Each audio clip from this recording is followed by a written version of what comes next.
Peace and love, everybody. It's your host, Nekitha X, and this is the third episode of the show, Black Movement Radio. And the title today, we will be discussing how Asian slaves became Indians. I'm going to go into depth about how Chinos became reclassified as Indians or indigenous people. Moreover, while indigenous people were reclassified as African and Negroes, Chino slaves were allowed to obtain an indigenous identity and status. The main source of information used for this discussion will be from the book Asian Slaves in Colonial Mexico, From Chinos to Indians by Taitiana Seijas. What's interesting here is that the subject of Asian slaves in Spanish America is not discussed or widely known. In fact, in Taitiana Seijas' book, she states that her book is the first that traces Chino origins in Asia. My goal in this particular episode is to touch on key points which is not readily known to the public. All right.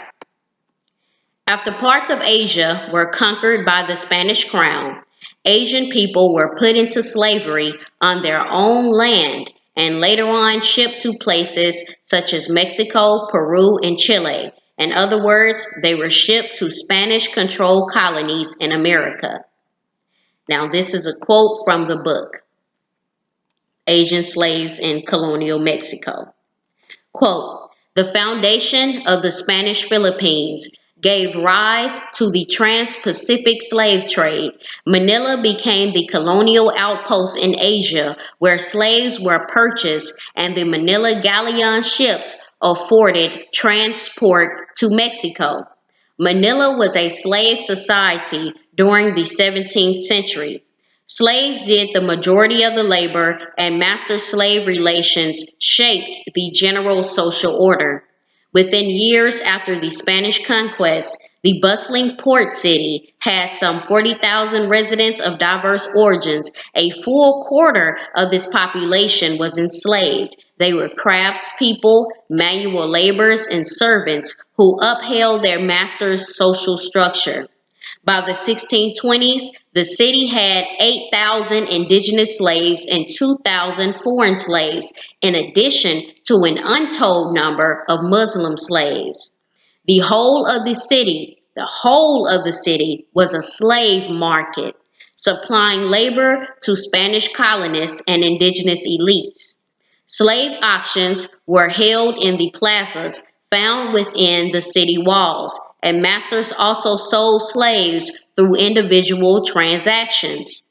The unorganized nature of the market makes it nearly impossible to quantify the volume of slaves, but it is clear that Manila was an emporium for slaves.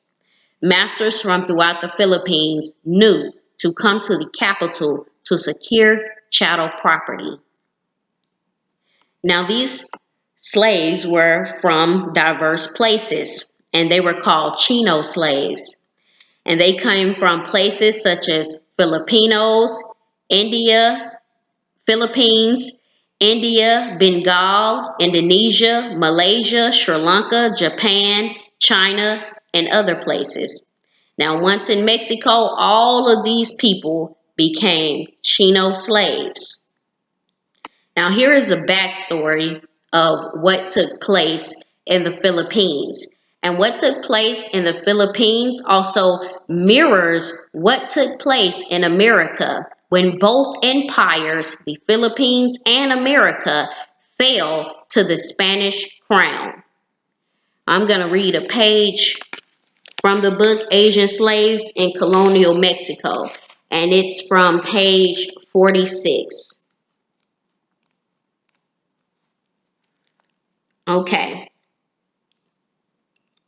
It says, quote, "The Spanish government instituted the same forms of labor organization in the Philippines as in the American colonies, first allowing colonists to have encomiendas and then pushing for reform with the reclassified system. Under encomiendas, a Spaniard was allotted a group of Indians who owed him personal service. Repartimiento was a crown control system that required Indians to work for nominal pay. Okay, so I use that quote just to show how what happened in the Philippines and the Americas, they operated under the same types of system, which was pretty much a caste system where the lighter skin would kind of become the Chino slaves or the Indians, and then at the bottom you would have the reclassified indigenous people being reclassified as Negroes working at the bottom in the sugar plantations and in the fields and the rice plantations. Okay, so that's why I use that quote to show that both the Philippines and Spanish America, now Spanish America, were under the Spanish crown. And the type of system that operated was the same in the Philippines and it was the same in Spanish America, right? Now, at this point in history, the indigenous people were being subdued, and people belonging to the lighter skinned races helped the colonists subdue the real indigenous people of the land. A clear example of this taking place is in the Philippines. Quote, in the Philippines, both systems allowed for slavery because the native elites were responsible for delivering the laborers to the Spaniards. The lawful enslavement of the indigenous group Negritos exemplifies the leeway given to native chiefs regarding slavery. The colonial government gave permission to the indigenous elites of the larger ethnic group to carry out their own slaving raids. The Pangans, for example, who lived in a fertile province of Pampanga, had license to enslave Negritos. The the Kapanmapagans, you understand what I'm saying, excuse me for the mispronunciation. The Kapamangans were allowed to go to war against their natural enemies, enslave them, and make them work in the rice cultivation. End quote. So later on, Negritos were reclassified as Negroes and lost their indigenous status and became Negro slaves. Now there are other words that they say that the Negritos, they say there really are Aeta, like Aeta, okay? Because Negrito means little Negroes. And I'm not sure what they were called at that particular time when their nation was being subdued by the lighter skinned natives. But they were indeed reclassified as Negritos, and they were forced to work on the rice plantation. And as you can see, what happened with the Kapamangans, they worked with the Spanish crown to subdue the true indigenous peoples of the Philippines. Okay. Meanwhile, in America, indigenous people were also being reclassified as Negroes and forced to work on plantations. Now, I'm going to use an example from the article titled The Use of Terms Negro and Black to Include Persons of Native American Ancestry in Anglo-North America by Jack D. Forbes. Quote, Negro was also used in a general way in the North American colonies. Some examples illustrate the use of Negro and Black as applied to people of American ancestry. An example is from the West Indies, is especially illuminating. In 1764, William Young was sent to St. Vincent as a part of the British occupation of that island. Living on St. Vincent were about 3,000 Black Caribs or free Negroes, about 100 Red Caribs or Indians, and some 4,000 French and their slaves, according to Young. The British found it difficult to control the Caribs, and wars were fought with them in 1771 through 1772, and again during 1795 through 1796. During the latter crisis, Young wrote an extremely anti-Carib tract designed to prove that the Caribs should be removed from St. Vincent. They were eventually defeated, and some 5,000 Caribs were shipped to an island near the coast of Honduras. Young was anxious to prove that the so-called Black Caribs were not Aborigines, but were in fact Negro colonists, freed Negroes, or Negro usurpers. This was important to him because he wanted to show they had no bona fide land rights or Aboriginal title. This tendency continues, incidentally, amongst white scholars who even today refuse to accept the Caribs' avowed feelings of Indianness and continues to call them Black.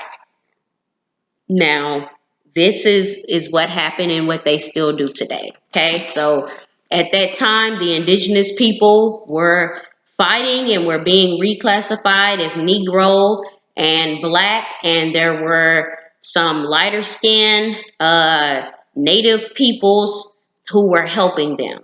Okay, I'm gonna read a section from the book Asian Slaves in Colonial Mexico.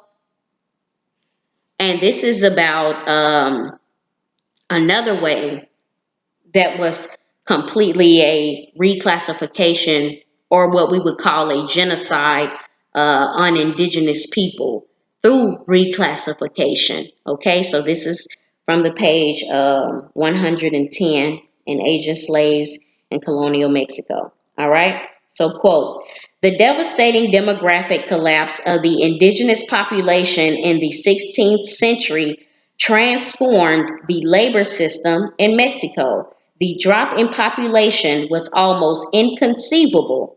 Approximately 15 million native people lost their lives between the 1530s and 1608 in central Mexico.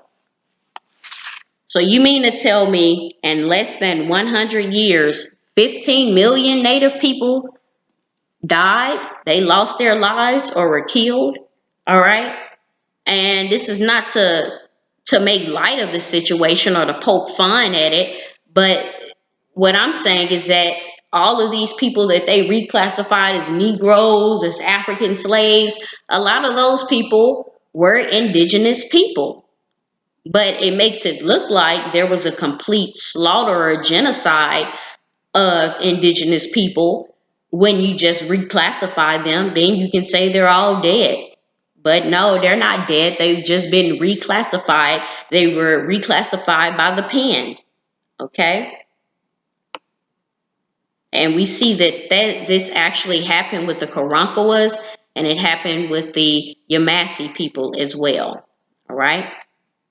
Now, let me get back to the next part. All right.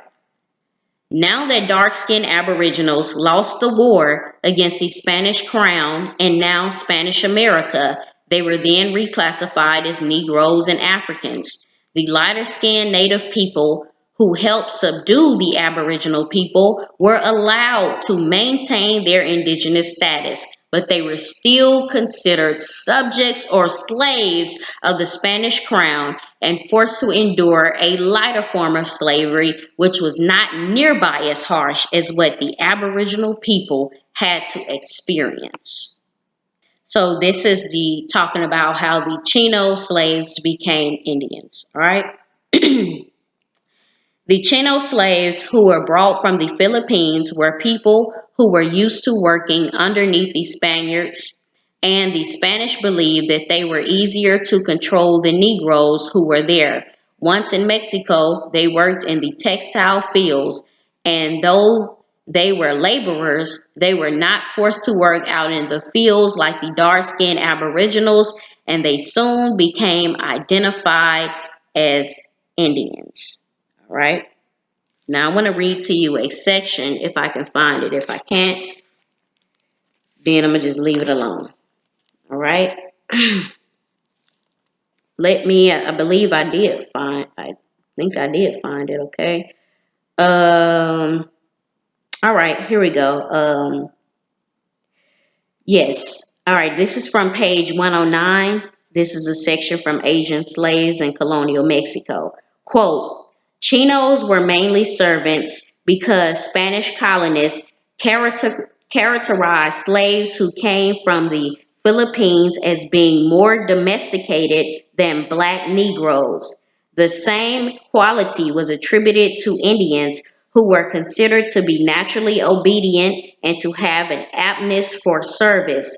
In addition, Chinos were identified as good servants because most of them had some knowledge of Iberian languages, customs, and practices which they gained in the Spanish Philippines or Portuguese India. This cultural affinity, moreover, encouraged some masters to treat Chino slaves as they did Indians, which meant having slightly more regard for their natural liberty. Right? In addition to personal service, a large number of Chino slaves were employed in textile mills in Mexico City and its environs. Royal officials were particularly vigilant of this urban industry because it was notoriously exploitative of Indian laborers. Chino slaves benefited from this oversight because they were increasingly identified as Indians themselves. Chino slaves thus labored in occupations that enabled them to become free Indians, a status that was eventually confirmed for all Chinos. All right. So this means that when the Chinos were first brought to Mexico, they had already experience of the Spaniard customs, and they knew some of their languages, and they knew that they would be easier to control because their mind had already been domesticated, or what you would say, had already been brainwashed, to make it simple. Okay, that they didn't fear them having an uprising because they felt like they had already conquered them. So they were able to just come in and kind of amalgamate themselves with the Indians. And as time went on, they began to be seen as Indians and treated as Indians. All right. Now I'm going to give you an example of how a Chino slave became an Indian. All right. This is from the book Asian Slaves in Colonial Mexico. Quote, as in Iberia, the capture and sale of Muslims was permitted under canon and secular law. In 1570 and again in 1620, the king declared that it was legal to enslave Muslims in the Philippines. Two Spaniards testified that Bartolome was indeed a slave because he was a son of Maria Convexo, a Muslim slave who traveled with her master, Governor Tabora, to Mexico, where Bartolome was born. No doubt, Maria Convexo was a legal slave because the just war theory did indeed allow the enslavement of women and children. Maria, however, had to undergo forced conversion, and she also relocated to Mexico, which transformed her into a Chino slave. In this different colonial context, the son of a Chino slave could indeed take on the identity of an Indian. Let me read that again. Maria, however, had to undergo forced conversion, and she also relocated to Mexico, which transformed her into a Chino slave. In this different colonial context, the son of a Chino slave could indeed take on the identity of an Indian. Once in Seville, Bartholomew knew to claim he was an indigenous person because that is exactly what other Chino slaves did in Mexico. They became Indians to be free. Okay? Let me give you another example. Quote, Chinos, like Francisco, followed in the path of free natives of the Philippines who immigrated to Mexico. The Filipinos, confusingly called Chinos as well, laid the groundwork for Chino slaves, who, like themselves, became indigenous vassals of the Spanish crown after Chino slavery was abolished in 1672.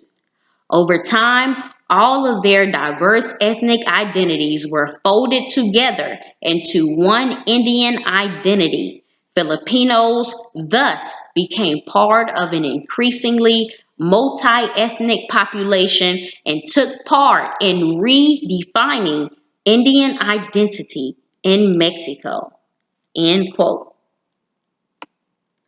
But this did not work. Redefining yourself did not work for all Chinos, especially the ones who were probably the indigenous people of that particular land. But the ones who looked more so like the Negritos, they were not able to reclassify themselves as Indians. Okay. Uh, so while the Chinos who kind of had that particular, who were lighter skinned, they were able to transform themselves into being indigenous and be accepted as Indians. But the darker skinned ones were not allotted that privilege. All right, let me go to the quote. All right. Quote, as the 17th century wore on, inquisitors increasingly looked to skin color to make the distinction between who was a slave versus who was an Indian. The logic was as follows. An Indian was someone who, quote unquote, looked like an Indian. Chinos looked like Indians, so they were Indians, not slaves. Slaves were people with African features. For instance, in 1665, an elder turned in a runaway Chino slave who had blasphemed.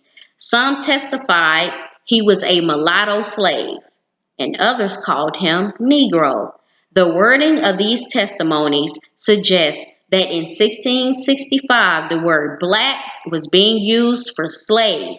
The accused did not have to testify or even identify who he was. The judge simply accepted the categorization of the Spanish witnesses and treated him as a slave. The unnamed Chino looked like a slave, so he was under the court's jurisdiction. Individuals who had African features or whom witnesses described as castas, meaning people of mixed heritage, were not identified as Chinos or Indians. Individuals who did not resemble Indians, in other words, remained under the court's purview. So this means that if you had some African features, they'll just throw you in a bunch and call you an African, or they'll just call you black or a Negro and you will just be a slave. Okay, so that's how it worked. It was pretty much a caste system. All right, here's another example where it did not work out. Okay. Quote, notably, some owners try to circumvent the law altogether by intentionally changing the ethnic category of their slaves. Check this out. Let me read this again. Notably, some owners try to circumvent the law altogether by intentionally changing the ethnic category of their slaves. In July 1672, when Monterroso's liberation campaign was already underway, Juan Lopez Marroquin traveled all the way from Zacatecas in Mexico City to sell a slave named Antonio. To certify the property transfer, Juan provided several documents, including an old power of attorney in which Antonio was categorized as a Chino slave. The bill of sale, however, listed Antonio as a mulatto and noted that he was branded on the chin. Juan must have realized that he was about to lose his property if he kept Antonio in the northern frontier, so he took a long journey. Somewhere along the way, Antonio became a slave who had African ancestry, perhaps because he had darkish skin. Juan also took the added precaution of having Antonio marked as a slave on the most visible place on his body. Having forced this transformation on Antonio, Juan was able to sell him to a buyer who undoubtedly counted on keeping Antonio imprisoned in his textile mill. Okay, so that's how that worked out for the darker skinned Chinos who had these African features. They were reclassified, their ethnic origin was changed, and all of a sudden they became African. Okay, same thing that happened to us who are indigenous here to America. We somehow now are African Americans. You know, we've been classified as Negro, colored, Black, Afro American. Now all of a sudden we're African Americans, okay? So let me just keep going. All right. Chino slaves were not indigenous to America, but were allowed to reclassify themselves as Indians to be seen as indigenous Americans legally. They blended into the indigenous population, learned their culture, and were able to obtain certain rights. They were able to do this because the Spanish government, who controlled Mexico and other places in Spanish America, including the Philippines and colonized areas in Asia, allowed them to reclassify themselves. Soon after, the Catholic Church supported them in this endeavor as well. The Catholic Church supported them in this endeavor. Even with their newly obtained status as Indians, Chino slaves were not independent people, but were merely subjects of the Spanish crown. Quote, throughout the Spanish Empire, colonized indigenous people were generally called Indians in reference to their geographic origin in the eastern and western Indies. More importantly, the word denoted that they were people who had been conquered, forced to accept Spanish sovereignty over their land, and made to pay a tribute. In return, Indians had a distinct legal and fiscal status as vassals of the Spanish king. Okay, so this has been a rundown of what took place in colonial Mexico and what took place in the Philippines and how Chino slaves became Indians. Keep in mind that all Chino slaves, except the ones who had African features, were reclassified as indigenous peoples. Okay, and I would recommend everyone to get the book Asian Slaves in Colonial Mexico by Taitiana Seijas, just to get, if you want to read about some more examples and some other events that occurred, then you should go and also get the book.